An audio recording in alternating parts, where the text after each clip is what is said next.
कि जो हमारे बेनिफिट होने वाले हैं, जो एंगेजमेंट, जो आपने क्लिक वाली बात करी है, ये सर इसी को एंगेजमेंट बोनस कहा जा रहा है कि आप उस पर कितनी देर रह रहे हैं वहां पे, आपके लिंक कितने, आप अगर लिंक पे शेयर किसी को दे रहे हैं तो शेयर कर रहे हैं, वो उस पर क्लिक कर रहे हैं वहां पे।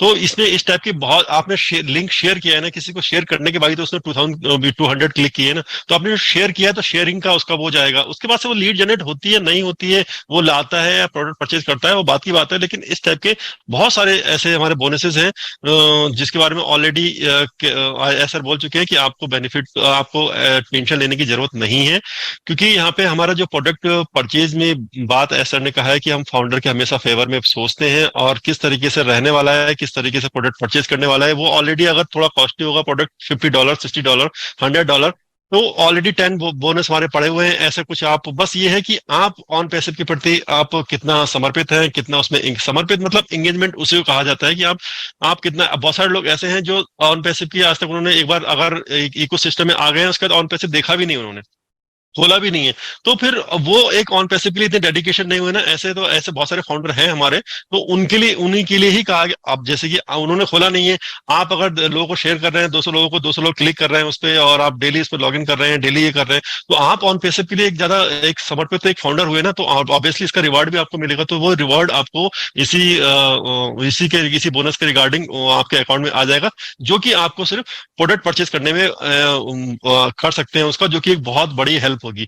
इसके साथ एक क्वेश्चन ये भी आया था मेरे पास कि अगर हम रीसेलर जो होगा, तो रीसेलर भी अगर इस तरीके से उसको भी इस बोनस वगैरह उसको भी मिलेंगे या कुछ मिलेंगे, तो आप सबसे पहले ये चीज समझिए कि जो हम फाउंडर हैं, फाउंडर को जो फैसिलिटी मिल रही है, जो बोनस वगैरह ये सब वगैरह, ये और लोगों को, अगर रीसेलर कोई बन रहा है तो डेफिनेटली उसको एक लिंक भी मिलेगा, लिंक के थ्रू उसको ट्रैफिक भी मिलेगा, ये सब चीजें मिलेंगी उसको। लेकिन जो फाउंडर को मिली है वो दूसरे लोगों को नहीं मिलेंगी, क्योंकि हम एक बार फाउंडर है, हमें से ऑलरेडी कहा गया है हम टॉप पे रहेंगे।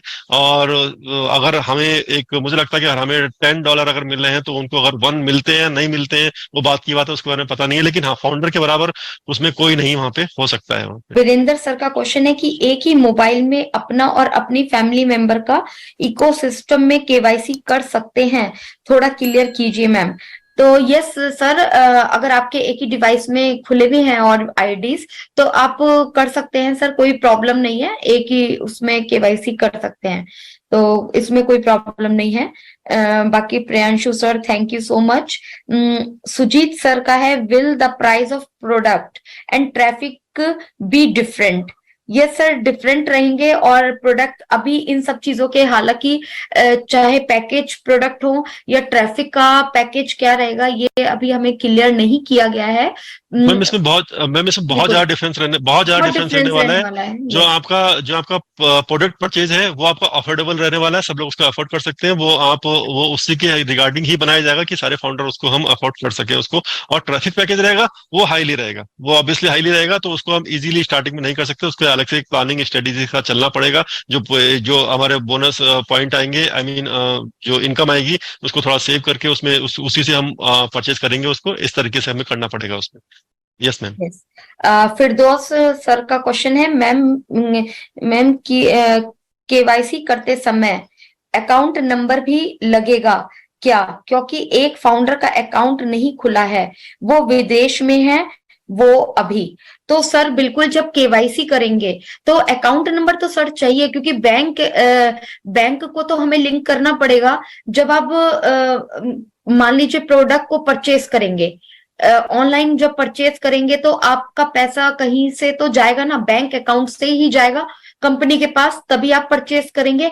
और जब आपका वॉलेट ग्रीन होगा, तो आप जब वहां से पैसे को विड्रॉ करेंगे, तो विड्रॉ करके किसी बैंक में ही लेंगे, आपके हाथ में कैसे आएगा? तो बैंक तो कनेक्टेड रहेगा। तो जो विदेश में रहते हैं, तो उनको बोलिए कि आप वहां पर अपना अकाउंट को ओपन करें। अकाउंट तो सर बहुत जरूरी है, बैंक अकाउंट का। तो अगर उनके फैमिली में उनकी वाइफ है या कोई है, अगर वो बाहर है और इंडिया में है, तो उनका अकाउंट भी आप वहां पे लिंक करा सकते हैं। लेकिन जिनकी आईडी नाम होगा, उन्हीं के नाम का केवाईसी होगा, तो बैंक अकाउंट भी उन्हीं का माना जाएगा।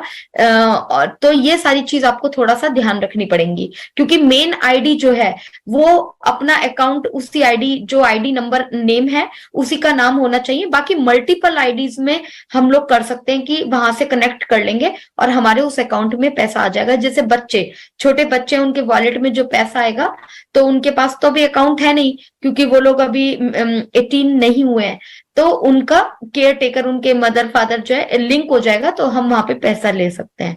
तो सर अकाउंट की तो जरूरत पड़ेगी, बैंक उनको खुलवाना पड़ेगा। सर मैं अभी ब्लेसर, अपने जो ब्लेसर है उनके कार्ड से ही पैकेज बाय कर सकती हूँ क्या? तो मैम मैं यहाँ पर एक चीज बोलना चाहूंगी कि बिल्कुल अभी आप सेविंग अकाउंट ही रखिए।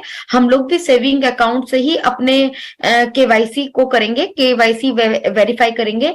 करंट अकाउंट हमें आगे फ्यूचर में जरूरत पड़ेगी। जब करंट अकाउंट क्या होता है, जब हमें बड़ा, बहुत ज्यादा बड़ा अमाउंट जब बैंक में आने लगता है, तो उसके प्रोसेस भी थोड़े से अलग होते हैं, गवर्नमेंट को का अलग रूल होता है उसमें थोड़ा सा।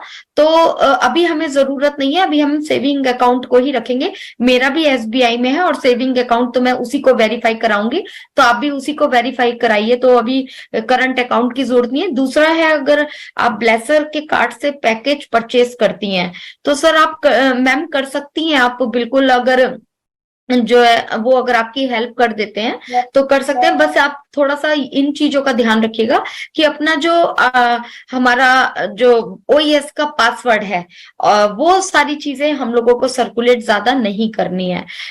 ओईएस का पासवर्ड हो गया, या अपने ईमेल का पासवर्ड है, इन सब चीजों को हम लोगों को सर्कुलेट नहीं करना है। ये स्मार्टली फ्यूचर सिक्योरिटी के लिए होता है। सभी अपने होते हैं, हम लोग ट्रस्ट भी करते हैं, करना भी चाहिए, हर इंसान एक सा नहीं होता है। लेकिन फिर भी एक जो बिजनेस या एक जो रूल कहता है, वो कहता है नहीं, हम लोगों को कुछ चीजें कॉन्फिडेंशियल रखनी चाहिए। तो आप वो पैकेज ले सकती हैं मैम, कोई दिक्कत नहीं है। यस मैम, यस सर, जी, यस। और क्वेश्चन है, ले लूं सर? सर हाँ, ले लीजिए। Okay okay. फिरदौश सर का ले चुकी हूँ मैं। हाँ, विनोद सर कि मुझे हेलीकॉप्टर बाय करना है सर। कोई बात नहीं है, जरूर करेंगे। अगर आप अच्छे से प्लानिंग करके चलेंगे तो जरूर सब कुछ पॉसिबल होगा। शिवम सिंह का है, मुकेश सर अगर हम अपनी मल्टीपल आईडी, मेरी मल्टीपल आईडी है, मैं डे में 3 या 4 ओईएस ओपन करके रीड करता हूं, तो क्या हमें ऐड करके मिलेगा जब एंगेजमेंट बोनस आफ्टर लॉन्च? यानी उनकी 2-3 आईडीज हैं, वो 2-3 बार ओएस सर को।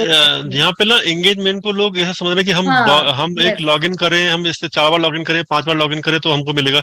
सर एक एंगेजमेंट का मतलब नॉर्मल आप एक सिंपल वे में ले सकते हो कि आपको एक हैबिट डालनी है कि हमको एक ऑन पैसे इकोसिस्टम में जाना है, इकोसिस्टम में लॉगिन करना है। आप बिल्कुल सही कर रहे हैं, सही कर रहे हैं आप कि आप 3-4 उसमें, लेकिन आप इस तरीके से सोच रहे हैं कि आप एंगेजमेंट बोनस आएगा, ऑलरेडी हम लॉगिन करेंगे तो आएगा। आप उसको थोड़ा रिवर्स सोचिए। आप ये सोचिए हम लॉगिन कर रहे हैं, ये हमारा काम है, हम लॉगिन कर रहे हैं, इसको वहां पे चेक कर रहे हैं, हमारी आईडी सेफ है, डेटा वगैरह हम सब कुछ देख रहे हैं, वहां पे चेक कर रहे हैं। आप जब ये करते करते आपको ऑलरेडी ऑटोमेटिकली एंगेजमेंट बोनस आ जाएगा। आपको इस टाइप की मेंटेलिटी रखिए। आप ये मत रखिए कि एंगेजमेंट बोनस के लिए आप लॉग इन कर रहे हैं। मतलब ये चीज दोनों में थोड़ी सी डिफरेंस हो गया है थोड़ा सा।